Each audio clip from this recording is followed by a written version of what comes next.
What's up, y'all?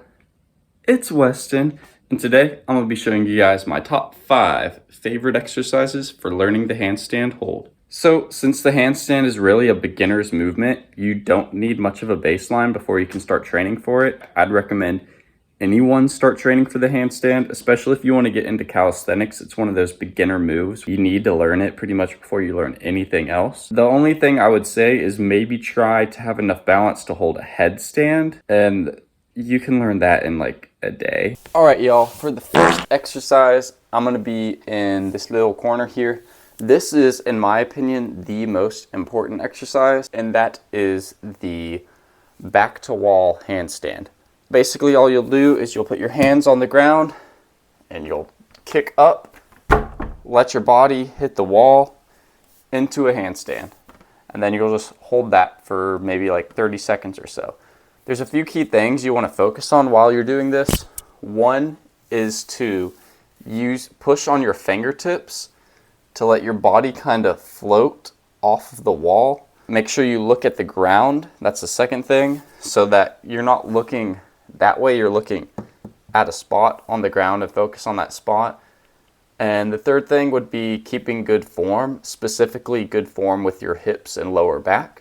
So you don't want your lower back to be arching too much, or else you'll have more of like a banana looking handstand, and it's not pretty.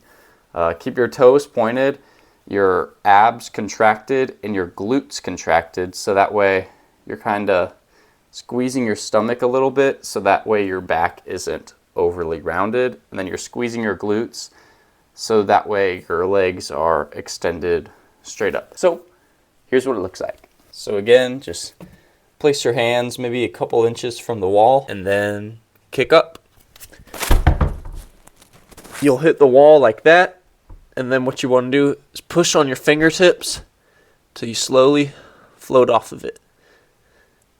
And another thing you want to focus on while you're doing this is really opening your shoulders. You don't want to have your shoulders at like a angle here. You want them to be up and over your head when you're doing this. And again, push on those fingertips so you float off the wall. And that'll give you a really good feel of where you should be at in your handstand in terms of like balance and stuff. All right, following right up with the back to wall handstand, the second exercise is the chest to wall handstand. You'll walk your feet up the wall, and then as you're doing that, you're walking your hands closer and closer towards the wall. For this, instead of pushing on your fingertips to float off, you want to release your fingertips to float off. Here's what it looks like. You'll start with your feet down here, your hands pretty far, and you'll just kind of walk your feet up, walk your hands there, and then kind of let go of your fingertips until you float off the wall a little bit. And if at any point on that you feel like you're going too far off the wall and you're about to fall over, push on your fingertips till your feet come back to the wall and then kind of float off again. And hold that for about 30 seconds. All right, exercise number 3 is going to be kick-ups. So for this, what you do is you just kick up into a handstand. When you're first starting out, I'd recommend doing them against the wall, like how I showed with the back to wall handstand, so that way you're getting used to kicking up all the way into a handstand. A lot of times people will try to handstand and they'll just kind of get scared and they won't go as far up as they need to. Their shoulders will be like really closed. They'll basically get to like here instead of here. They're not fully kicking up because they're scared of falling over. So here's what that looks like. You have your hands down, 1 foot forward, 1 foot back, and kick. See that? I didn't go all the way up. That's why I wasn't able to hold it. You got to go up far enough until you get to a handstand. And then back down. And I would recommend doing it with both legs. So I did that with my left foot forward, so I'd recommend doing it with your right foot forward. And come back down. Any amount of those really. 6 is a good number. 10's a good number also. Yeah. All right, still on the floor. Exercise 4. This is bailing from a handstand. The reason people are so scared of kicking up is because they're scared of falling over. Well, this exercise is to help you alleviate your fear of falling over by learning how to properly bail out of a handstand. If I feel I'm falling too far forward, you want to push on your fingertips to push your body backwards into its center of balance. But if it's too much for you to handle and you're going down, then what you want to do is simply just remove one of your arms from the equation. Then you'll fall to the side. You can land on your feet rather than just falling straight over.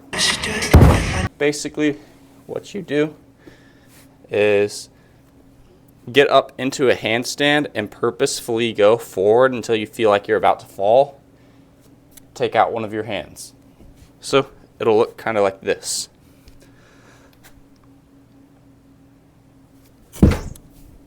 Just like that. If you want an amount to do for that exercise, I don't know, a few, maybe 6 to 10, something. All right, the last and final exercise, the fifth and final exercise we have is the pike push-up. If a normal push-up is just here, for this, what you want to do is pike your hips. So walk your feet closer towards your head, like about here.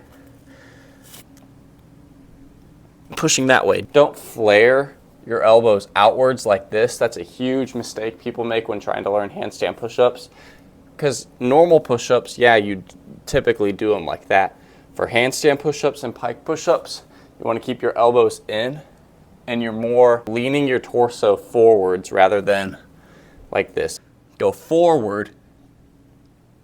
See, my head isn't staying in between my hands throughout the movement.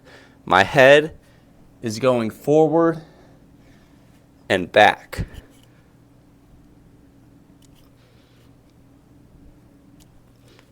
And that's a pike push-up. After you've learned the handstand hold, I'd recommend either going towards the handstand push-up, press to handstand, or handstand on parallettes. If you want to learn it on parallettes, simply do all these exercises, but on parallettes. If you would like to learn the press to handstand in the future, I would recommend working on your tuck handstand hold while you're working on these.